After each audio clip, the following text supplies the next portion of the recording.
Hi! Hello ಎಲ್ಲರೂ ಹೇಗಿದ್ದೀರಾ? I hope ಎಲ್ಲರೂ ಚೆನ್ನಾಗಿದ್ದೀರಾ ಅಂತ ಅಂದ್ಕೊಳ್ತೀನಿ. Welcome back to my YouTube channel Shalini blog Kannada. ನಿಮ್ಮೆಲ್ಲರಿಗೂ ಸ್ವಾಗತ. ಇದು ಬಂದ್ಬಿಟ್ಟು ಸಾಟರ್ಡೆ ಬ್ಲಾಗ್ ಆಗಿರುತ್ತೆ. ನಾನು ಕೆಲ್ಸಕ್ಕೆ ಹೋಗೋದಕ್ಕಿಂತ ಮುಂಚೆ ಸ್ವಲ್ಪ ಬೇಗ ಎದ್ದೇಳಬೇಕಾಗತ್ತೆ. ಸೊ ಲೇಟ್ ಆಗಿದ್ದರೆ ಯಾವ ಕೆಲಸನೂ ಮಾಡೋಕ್ಕಾಗೋದಿಲ್ಲ. ಸೊ ಗಡಿಬಿಡಿಯಲ್ಲಿ ಹೋಗಬೇಕಾಗತ್ತೆ. ಯೂಶ್ವಲಿ ನಾವು ಸ್ವಲ್ಪ ಬೇಗ ಎದ್ಬಿಟ್ರೆ ಎಲ್ಲ ಕೆಲಸನೂ ಈಸಿಯಾಗಿ ಬೇಗ ಮಾಡಿಕೊಡ್ಬೋದು ಅಲ್ವಾ? ಸೊ ನಾನು ಕೂಡ ಬೆಳಗ್ಗೆ ಬೇಗನೆ ಎದ್ದು ನಾನು ಇಲ್ಲಿ ರುಟೀನ್ನ ಇಲ್ಲಿ ಸ್ಟಾರ್ಟ್ ಮಾಡ್ಕೊಳ್ತಾ ಇದ್ದೀನಿ.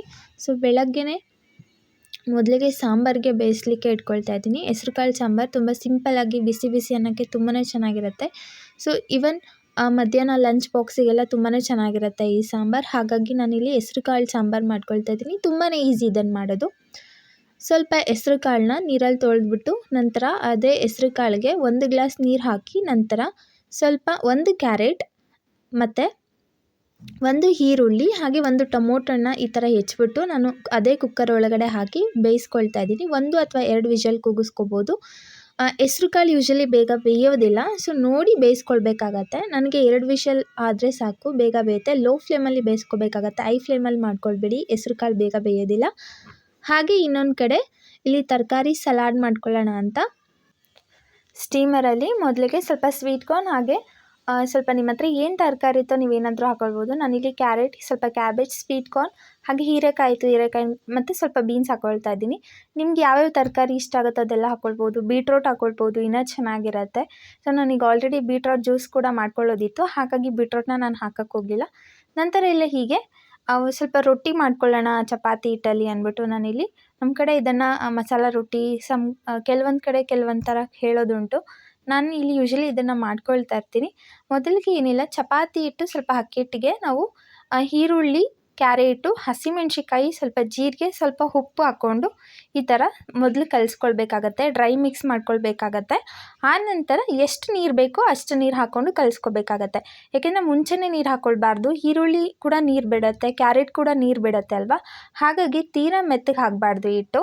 ಸೊ ಹಾಗಾಗಿ ನೋಡಿಕೊಂಡು ಕಲಿಸ್ಕೊಳ್ಬೇಕಾಗತ್ತೆ. ಮೊದಲು ಡ್ರೈ ಮಿಕ್ಸ್ ಮಾಡ್ಕೊಳ್ಳಿ. ಇಲ್ಲಿ ನೋಡಿ ನಾನು ಸ್ವಲ್ಪ ನೀರು ಹಾಕ್ಕೊಂಡು ಕಲಿಸ್ಕೊಳ್ತಾ ಇದ್ದೀನಲ್ವಾ? ಸೊ ಅದಕ್ಕೆ ಹಿಟ್ಟನ್ನ ಕಲಿಸ್ಕೊಂಡ್ರೆ ಆಯಿತು. ಅಷ್ಟೊತ್ತಿಗೆ ಇಲ್ಲಿ ತರಕಾರಿ ಕೂಡ ರೆಡಿ ಆಯಿತು ಆ್ಯಂಡ್ ಸಾಂಬಾರಿಗೆ ಕಾಳು ಕೂಡ ಬೆಂದಿತ್ತಲ್ವ, ಅದನ್ನು ಒಗ್ಗರಣೆ ಮಾಡ್ಕೊಳ್ಳೋಣ ಅಂತ ಒಂದು ಪಾತ್ರೆಗೆ ಸ್ವಲ್ಪ ಎಣ್ಣೆ, ಸಾಸಿವೆ ಹಾಗೆ ಬೆಳ್ಳುಳ್ಳಿ ಹಾಕ್ಕೊಳ್ತಾ ಇದ್ದೀನಿ. ಕರಿಬೇವು, ಈರುಳ್ಳಿ ಹಾಕ್ಕೊಂಡು ಒಗ್ಗರಣೆ ಮಾಡ್ಕೊಳ್ಬೇಕಾಗತ್ತೆ. ನೀವು ಈ ಹಂತದಲ್ಲಿ ಒಣಮೆಣ್ಸಿಕಾಯಿ ಕೂಡ ಬಳಸ್ಕೋಬೋದು. ನಾನು ಬೇಯಿಸ್ಲಿಕ್ಕೆ ಹಸಿಮೆಣ್ಸಿಕಾಯಿ ಹಾಕಿದ್ದೆ, ಹಾಗಾಗಿ ನಾನಿಲ್ಲಿ ಒಣಮೆಣ್ಸಿಕಾಯಿ ಬಳಸ್ಕೋತಾ ಇಲ್ಲ. ಸೊ ನಾವೇನು ಬೇಯಿಸಿಟ್ಕೊಂಡಿದ್ವಿ ಅಲ್ವಾ, ಅದನ್ನು ಕೂಡ ಈ ಪಾತ್ರೆಯಲ್ಲಿ ಹಾಕ್ಕೊಂಡು ಲಾಸ್ಟಲ್ಲಿ ಸ್ವಲ್ಪ ಕೊತ್ತಂಬರಿ ಸೊಪ್ಪು ಹಾಗೆ ಕಾಯಿ ಹಾಕಿ ಒಂದು ಕುದಿ ಬರೋವರೆಗೂ ಬಿಡಬೇಕಾಗತ್ತೆ. ಆನಂತರ ಸ್ವಲ್ಪ ಸಾಂಬಾರು ಪುಡಿ ಹಾಕ್ಕೊಂಡು ರುಚಿಗೆ ತಕ್ಕಷ್ಟು ಉಪ್ಪು ಹಾಕ್ಕೊಂಡು 1-2 ಮಿನಿಟ್ಸ್ ಇದನ್ನು ಕುದಿಸ್ಕೊಂಡ್ರೆ ಸಾಂಬಾರು ಕೂಡ ರೆಡಿ ಆಯಿತು. ಈ ಸಾಂಬಾರು ಅನ್ನ ಕೂಡ ಅಲ್ಲ, ಚಪಾತಿಗೂ ನೀವು ಚೆನ್ನಾಗಿರುತ್ತೆ, ನೀವು ಟ್ರೈ ಮಾಡಿ ನೋಡಿ ಒಮ್ಮೆ.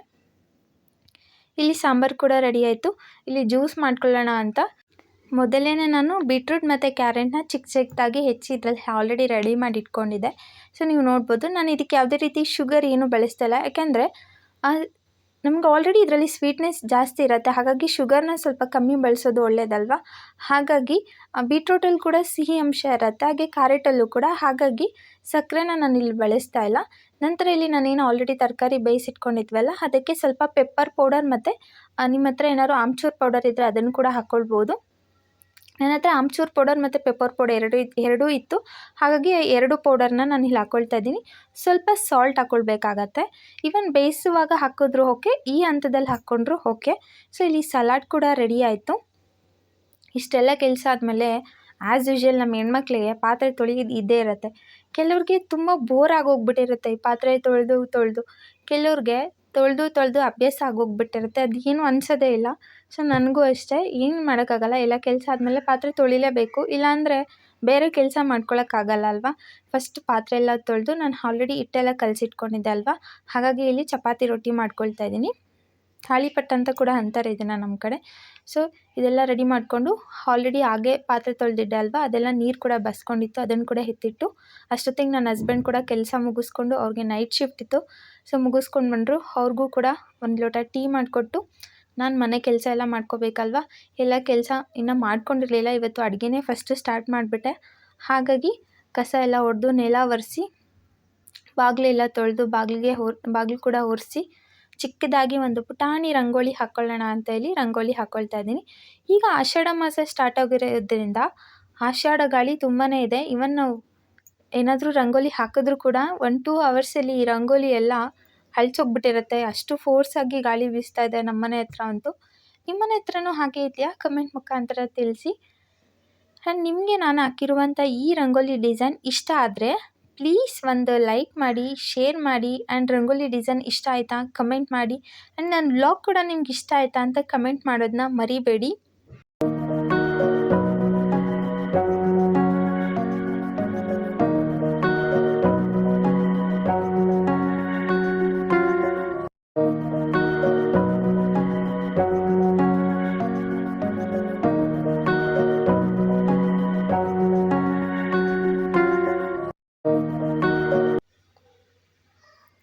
ಸೊ ರಂಗೋಲಿ ಕೂಡ ಹಾಕಾಯಿತು. ನಂತರ ಇಲ್ಲಿ ಸ್ನಾನ ಮಾಡ್ಕೊಂಡು ಬಂದು ಇಲ್ಲಿ ಪೂಜೆಗೆಲ್ಲ ರೆಡಿ ಮಾಡಿಕೊಂಡು ಇಲ್ಲಿ ಪೂಜೆ ಕೂಡ ಮುಗಿಸ್ಕೊಂಡೆ.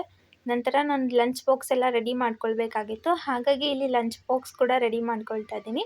ಸ್ವಲ್ಪ ಅನ್ನ ಹಾಕ್ಕೊಳ್ತಾ ಇದ್ದೀನಿ ಒಂದು ಚಿಕ್ಕ ಬಾಕ್ಸಿಗೆ. ಹಾಗೆ ನಾನು ಏನು ತಾಲಿಪಟ್ಟು ಮಾಡ್ಕೊಂಡಿದ್ದಲ್ವ ಅದನ್ನು ಕೂಡ ಇಲ್ಲಿ 2 ಹಾಕ್ಕೊಂಡು ಸ್ವಲ್ಪ ಸಾಂಬಾರು ಹಾಕ್ಕೊಳ್ತಾ ಇದ್ದೀನಿ. ಇದು ನನ್ನ ಮಧ್ಯಾಹ್ನದ ಮೀಲ್ ಆಗಿರುತ್ತೆ. ಆ್ಯಂಡ್ ಬೆಳಗ್ಗೆಗೆ ನಾನು ಏನು ಮಾಡಿದ್ನೋ ಅದೆಲ್ಲ ಸ್ವಲ್ಪ ಹಾಕ್ಕೊಂಡು ತಿಂತೀನಿ. ಇದ್ರ ಜೊತೆಗೆ ನಾನು ಮಾಡಿಟ್ಕೊಂಡಿರುವಂತಹ ಕ್ಯಾರೆಟ್ ಮತ್ತು ಬೀಟ್ರೂಟ್ ಜ್ಯೂಸ್ ಕೂಡ ತೊಗೊಳ್ತೀನಿ.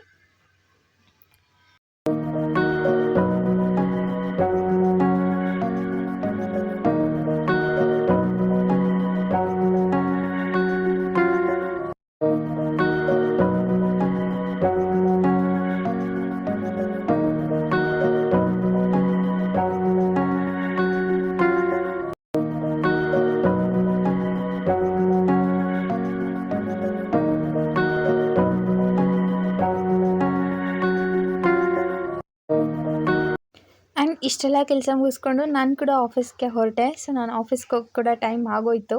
ಆ್ಯಂಡ್ ಈ ವಿಡಿಯೋ ನಿಮ್ಗೆ ಇಷ್ಟ ಆದರೆ ಪ್ಲೀಸ್ ಸಬ್ಸ್ಕ್ರೈಬ್ ಮಾಡ್ಕೊಳ್ಳಿ, ಶೇರ್ ಮಾಡಿ, ಕಮೆಂಟ್ ಮಾಡಿ, ಲೈಕ್ ಮಾಡಿ. Thank you all.